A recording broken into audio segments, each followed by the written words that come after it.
Linda Sarsour.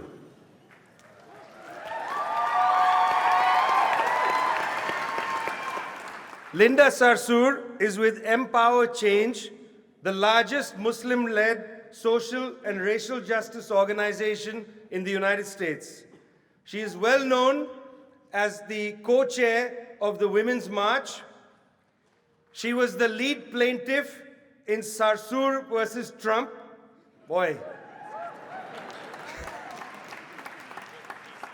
That's where it begins and ends, right? Linda Sarsour, my sister in struggle.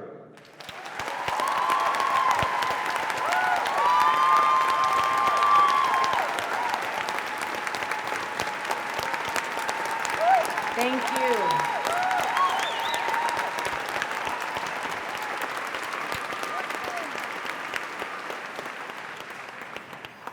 What up, UMass-Amherst? I am so deeply honored and humbled to be here with all of you today. I mean, Dave, I already loved you, but now I just love you a whole lot more.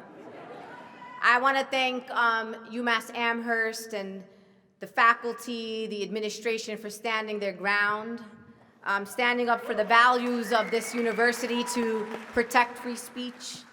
I want to thank Jewish Voice for Peace, Western Mass. We love you, I love you. And to my brilliant and bold sister, Rachel Weber, thank you for your courage and standing up for us. I want to thank my fellow panelists who are up here, Mark and VJ and Roger and Dave, for their courage. They don't have to do this. I'm the resident Palestinian on the panel, just to be clear. So I have a responsibility to my people. They choose to stand up and be on the right side of history. So I want you to give them another round of applause.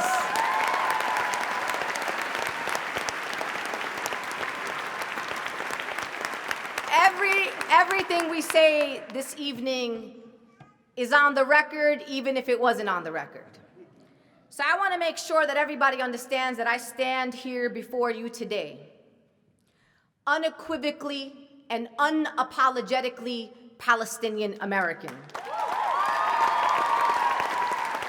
I stand here unequivocally and unapologetically proud with the blood of a resilient people that runs and pumps through my body. I am also a proud and unapologetic supporter of the boycott, divestment, sanctions movement.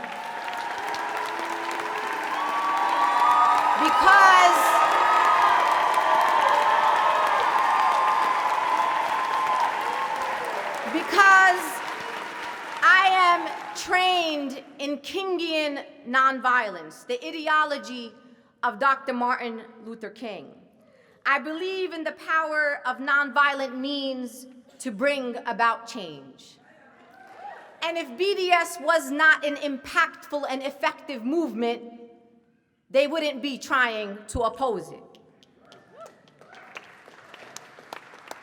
Not only do I believe in the boycott, divestment, sanctions movement as a nonviolent movement, regardless of what the opposition has to say about it,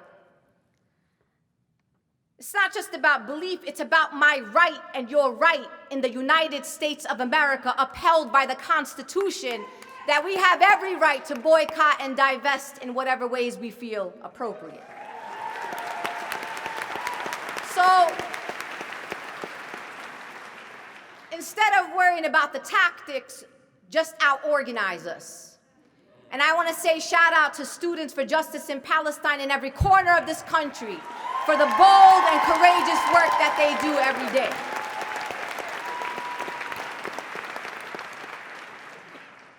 Why boycott, divestment, sanctions? This is a tactic. This is not an organization. It has been used in the days of the civil rights movement. It has been used to end South African apartheid. And let's be clear about what is happening in Palestine. They will say to me, why are you so obsessed with the state of Israel? Linda, they got countries all over the world who engage in the violation of human rights of people. They are absolutely correct. Countries like Saudi Arabia, countries like North Korea, countries like China oppressing 1 million Uyghur Muslims. So it's not lost on me that we live in a world where there is oppression happening in every corner of the world in which we live. Why the state of Israel? Because as a social justice activist, as a human rights activist, but also as an American, I work hard for my money. I hustle for my money. I pay this government my tax dollars.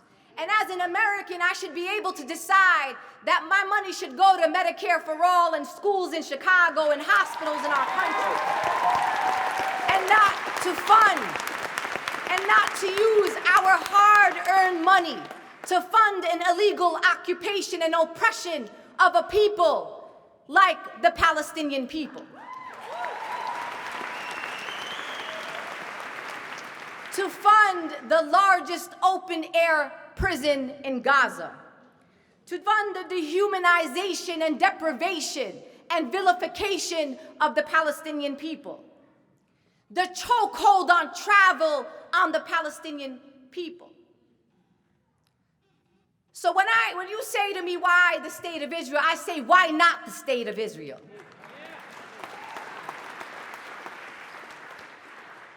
What inspires me as a Palestinian is the struggle of Black people in America.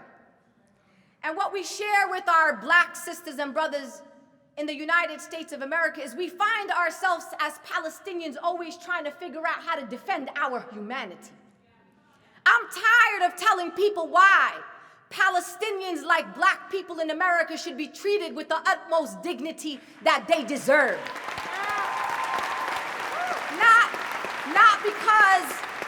Not because they're Black or because they're Palestinian, is because they are human and they are creations of God and deserve to be treated that way.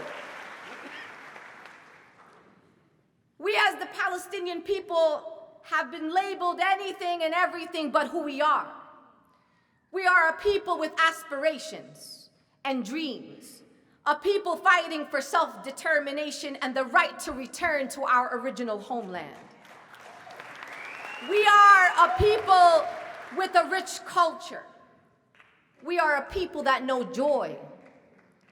We are a people that know laughter. We are a people that, as a famous Palestinian poet said, we are a people who teach life, sir. Yeah.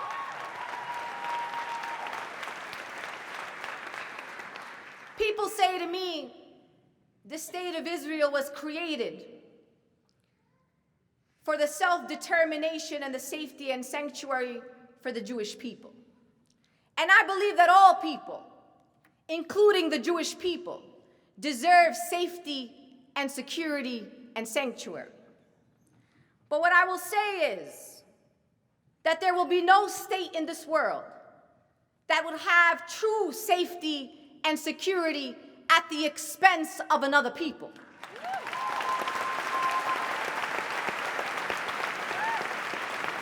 What I know as a social justice activist, as a human rights activist, as a solidarity activist, is that our safety is in our solidarity. And that our liberation as Jewish people and Palestinian people and the Arab people is bound up with one another. And if we want to all be safe, we have to see the humanity in one another.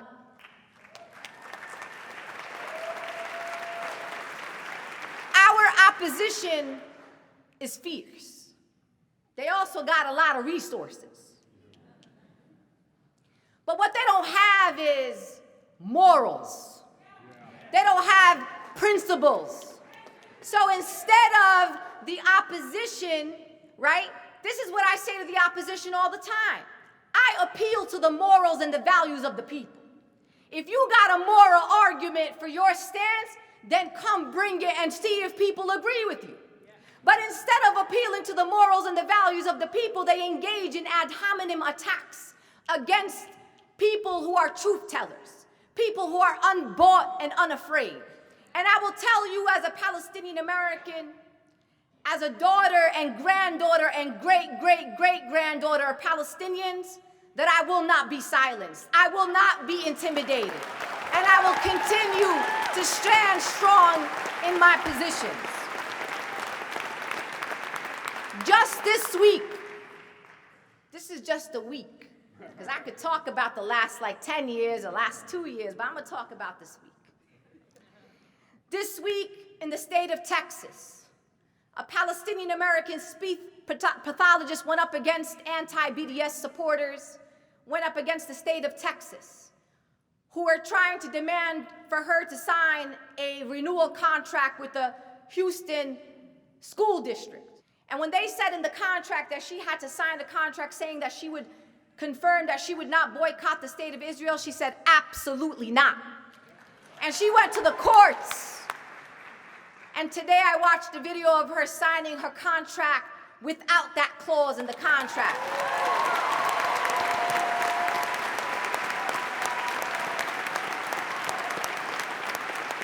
Just this week, I went to Winnipeg, Canada. The mayor of Winnipeg, he don't even know who I am. He probably never heard of me. But the right-wing Zionists got to the mayor of Winnipeg, and he stood up in a little press conference talking about, you don't gotta cancel, don't bring the lady or whoever the lady is. Whatever they told him to say, he said. And then we went from an event that could have probably had about maybe 200 people to a sold-out event in Winnipeg, where more people heard my voice, more people heard my truth. Then I was about to deal with this event. And I was like, they took us to court and stuff and all this, I don't know. I was like, wait a minute, hold on. Are we in America? Do we live in a democratic country? Because I think I forget sometimes.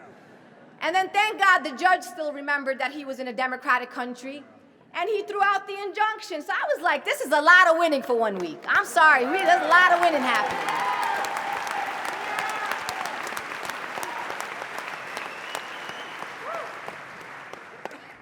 If you think the way to convince people of your argument is by telling me how you're going to chop me up into little pieces, or how you're going to kill me or threaten me or try to get me canceled from events, I'm just letting you know, and I'm giving you some free advice. I'm not even charging. It doesn't work. It doesn't work. Try some new tactics. There's a Mexican proverb that really resonates with me as a Palestinian, and it says, they thought that they buried us, but they did not know that we were seeds.